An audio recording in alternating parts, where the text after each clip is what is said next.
Bon matin tout le monde, bienvenue dans On Jase de chasse, de pêche, de plein air. Avec moi-même, Steph Monette, j'espère que vous allez bien ce matin. Je parlais pas trop fort, Caro est couché.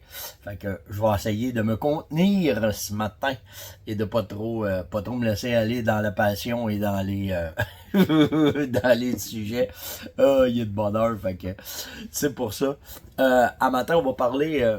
Je vais revenir sur l'affaire des coyotes, puis on va parler de GBS, mais j'ai pogné de quoi un matin, ça m'a vraiment touché, puis sans vouloir, je sais pas si je peux me permettre même de parler de ça avec vous autres, mais en tout cas, je vais quand même le faire parce qu'un matin, ça m'a vraiment, ça m'a bouleversé ce que j'ai lu ce matin, puis où est-ce qu'on s'en va avec le GBS, mais on a des questions aussi. On va parler de dindon, on va parler d'arc, on va vous donner un truc pour l'arc, peut-être, puis même pour la carabine, un ou l'autre, mais en tout cas, plein de petits sujets, puis faut quand même que je condense ça, parce que d'ici, j'ai de la misère à faire passer les ongeases, fait qu'on va y aller un peu plus rapide, un peu plus condensé.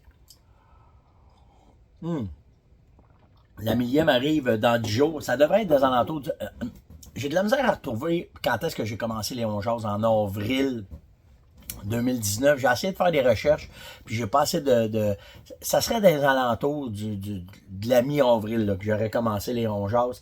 Puis j'essaie de trouver le premier, puis j'ai de la misère. Peut-être que vous allez les trouver, puis si vous voyez, j'ai changé aussi de poil. J'ai laissé quelques livres de la bibliothèque en arrière. Mais tout ça pour vous dire que des alentours du 9, en tout cas, selon ce que j'ai, puis vous le savez, des fois je me trompe, puis en tout cas, ça serait des alentours du 9 de janvier qui serait la millième, mais on va la fêter 20 jours plus tard, soit le 29 janvier, pour, pour, euh, pour les prix, puis tout le kit, puis ça va me permettre de revenir de mes vacances, puis en plus du shot show. Donc, ça va faire un paquet d'affaires. Fait qu'à à fin janvier, on va la fêter. Ça va être le party de la millième.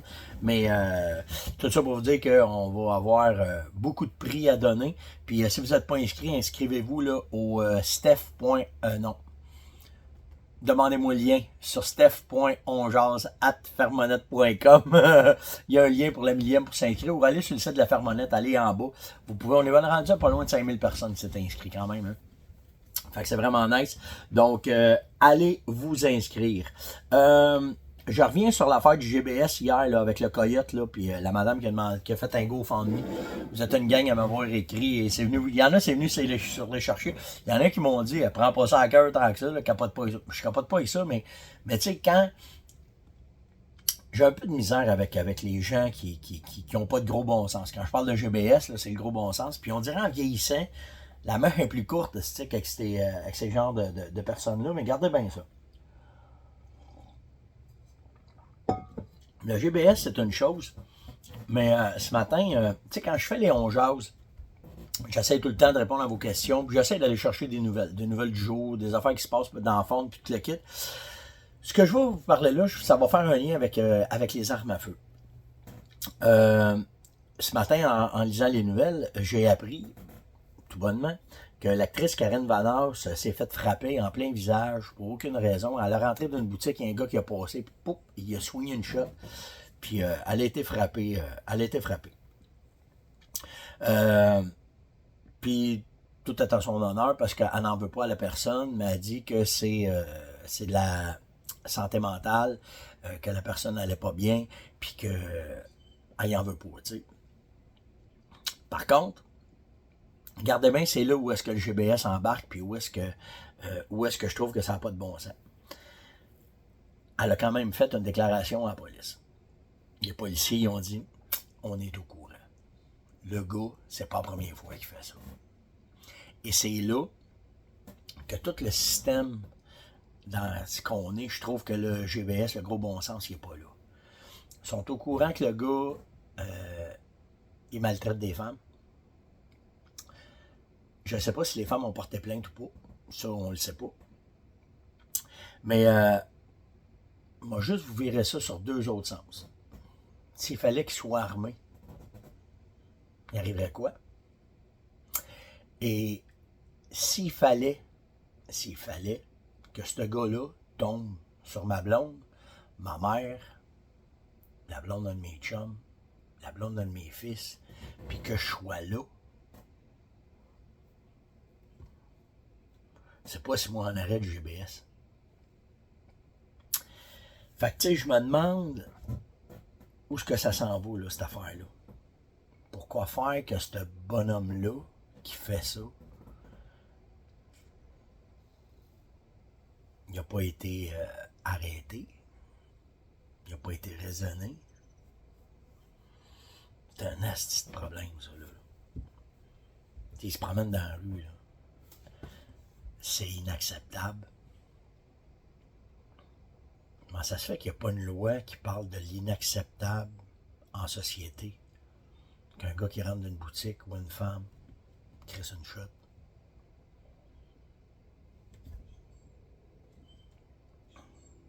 Puis là, je blâme pas les policiers, là. Les policiers, eux autres, ils vont ici comme outils, là. On les a-tu, les outils?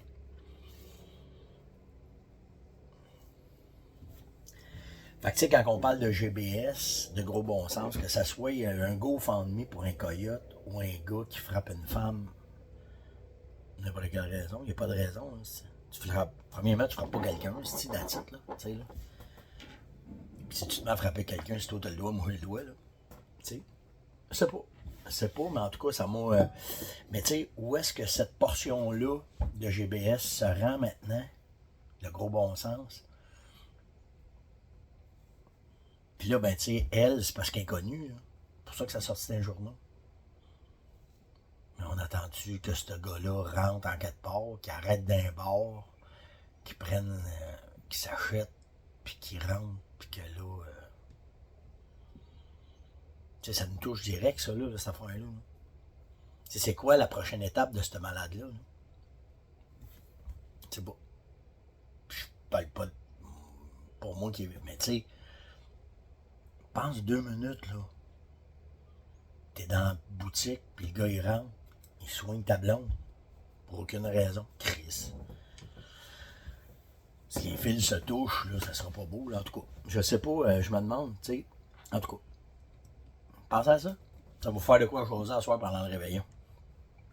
Ou ben le coyote. Est-ce que c'était drôle, ça va être là hier. Vraiment, vraiment, vraiment.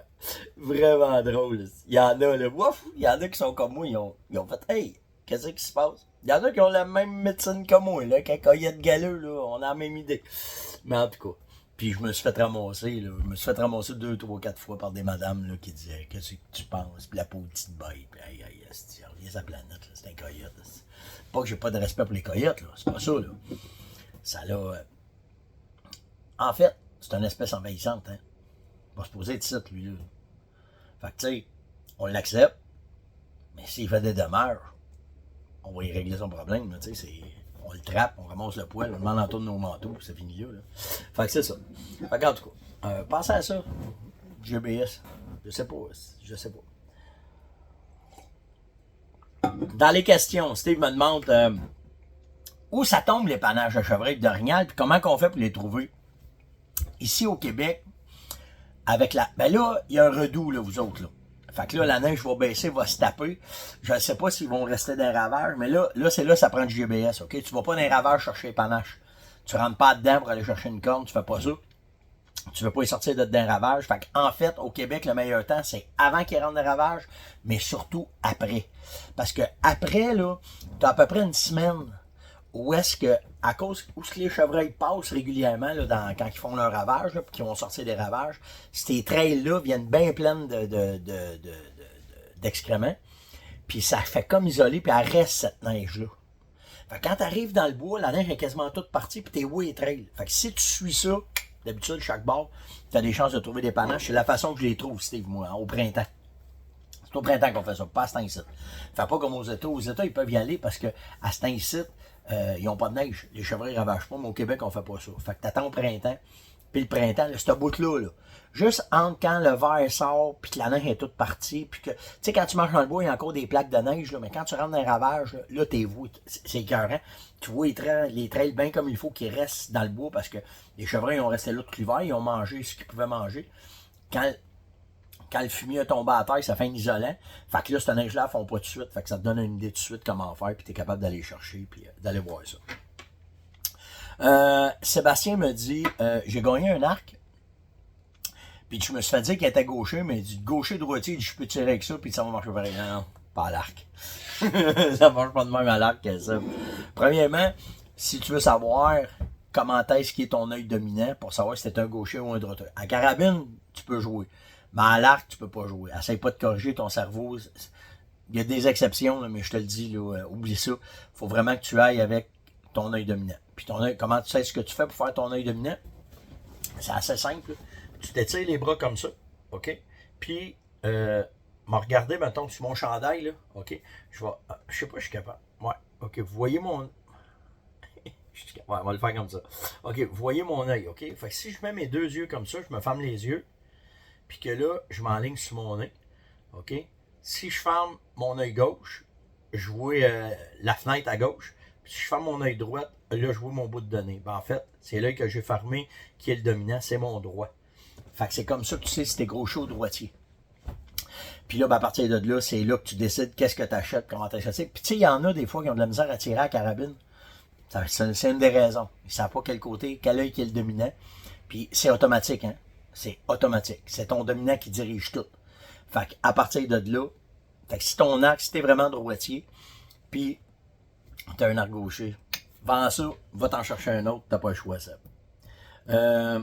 Marcel me demande pourquoi que les dindons, on a le droit de les chasser jusqu'à midi, puis après ça, on n'a pas le droit. Ben, il y a deux raisons. Premièrement, la pression de chasse. Ça enlève de la pression de chasse chez les oiseaux. Puis le soir, ils se perchent dans les arbres. Puis les femelles qui couvrent les œufs sont faciles à trouver en fin de journée. Alors la chasse, les déranger, ça serait trop facile, ça serait trop dommageable pour le troupeau. C'est pour ça qu'on arrête la chasse à midi. Simplement, c'est pour protéger le troupeau. Puis s'il fallait qu'on les chasse en fin de journée, quand ils grimpent dans les arbres, les femelles restent au sol pour les œufs, mais les mâles seraient faciles à acclencher. Là. La dernière 45 minutes, souvent, sont déjà juqués. Fait que si t'arrives, t'es whip out, tu pourrais tirer. Fait que c'est pas sport. Fait que c'est pour ça que la chasse au dindon est comme ça. Marcel aussi me demande, je veux m'acheter un poudre noir ou un dos slugger, t'en penses quoi? Les deux, c'est excellent, sauf que ça dépend de ta zone de chasse. Puis, qu'est-ce que tu vas faire? Fait que, tu sais, si tu me demandes à moi lequel des deux je préfère, ben, j'aime mieux un slugger parce que c'est beaucoup plus fiable. Beaucoup moins de précautions qu'un poudre noir. Mais si je suis d'une zone ou si je prévois aller juste d'une zone à la poudre, mon slugger ne pourra pas fonctionner. Fait que, tu sais, ça dépend qu'est-ce que tu veux. Tu peux acheter les deux, fine, mais ça dépend tout le temps de la zone puis qu'est-ce que c'est. Les deux font un job, c'est bien fait c'est bien appliqué. Fait que là, c'est plus à toi de voir les besoins que tu as puis comment est-ce que c'est. Mais si tu me donnes le choix des deux, dans la zone où est-ce que je suis, j'irais vraiment pour un slugger, ça serait vraiment ça. On commence l'orignal à l'arc en camping dans des ecs. As-tu des suggestions? As-tu de quoi que tu verrais? C'est Philippe qui a demandé ça. Philippe, c'est un régulier de la gang. Là. Il est là depuis le début. Fait que Phil, écoute, j'ai-tu des suggestions? Ben, c'est tout le temps la même affaire. Hein? C'est la prospection qui va faire la différence. Fait que tu sais, que t'ailles sur la Côte-Nord, ou que t'ailles dans Mauricie, ou que t'ailles dans les Laurentides, dans l'Outaouais, si tu vas avoir du succès, premièrement, il faut aller voir où est-ce que tu peux camper, que tu nuiras pas à d'autres chasseurs, parce que tu disais que c'est un territoire public quand même. Puis après ça, faut être prospecter. Puis si tu peux faire des aménagements, c'est ça qui va faire toute la différence. C'est tout dans la prospection que ça va se faire, peu importe la région, parce que tu auras beau avoir le meilleur territoire du monde, s'il n'y a pas de gibier dedans, puis tu n'as pas bien fait ta job avant, tu vas te péter le nez, puis ça va être une semaine de camping, là, tu sais. Fait que c'est la meilleure façon de faire dans ta prospection. Puis je regardais les notes que je me suis faites. Tu sais, regarde la pression de chasse. Puis regarde aussi, normalement, là, quand tu rentres dans un nouveau territoire, OK? À l'arc surtout, ça prend 3 ans avant de commencer à avoir des résultats. Le temps que tu investisses, tu aménages, tu connais ton territoire, tu prospectes, ça prend 2-3, pas 2 ans, 3 ans. Là, tu vas commencer à avoir du résultat. Fait que patience, plaisir, puis let's go, amuse-toi. Faut que j'arrête ça là. Ah, ben j'ai le temps, il me reste qu'une question. Jonathan me demande, panache atypique, tu fais comment pour mesurer ça? Les palmés, comment est-ce que tu fais pour mesurer ça? Dans les mesures Boone & Crockett, là, peu importe comment est-ce que tu vois ça, il faut tout le temps que tu délimites en premier le vrai panache à travers le paquet de compte. Fait que tu sais, il faut tout le temps que tu trouves ton main beam, il faut que tu trouves la G1, G2, G3, G4, puis faut que tu délimites en premier comment est-ce que le panache est fait. Puis là, après, tu commences à mesurer. Fait que tu fais ton score typique. Puis après ça, tu rentres à l'intérieur de ton score typique, ton score atypique, puis là, ça te donne ton montant total. Mais c'est tout le temps de voir. Puis tu sais, il y en a, là, je t'ai envoyé des photos, là, tu sais, des panaches vraiment palmés, là. Tout le temps même affaire. Faut que tu découvres la G1, comment est-ce qu'elle est. Puis là, après ça, puis tu sais, là, il y a un paquet de technicalités comme mesureur qu'il faut que tu regardes. Mais ça se mesure, puis il n'y a pas de problème. Ça a tout été pensé.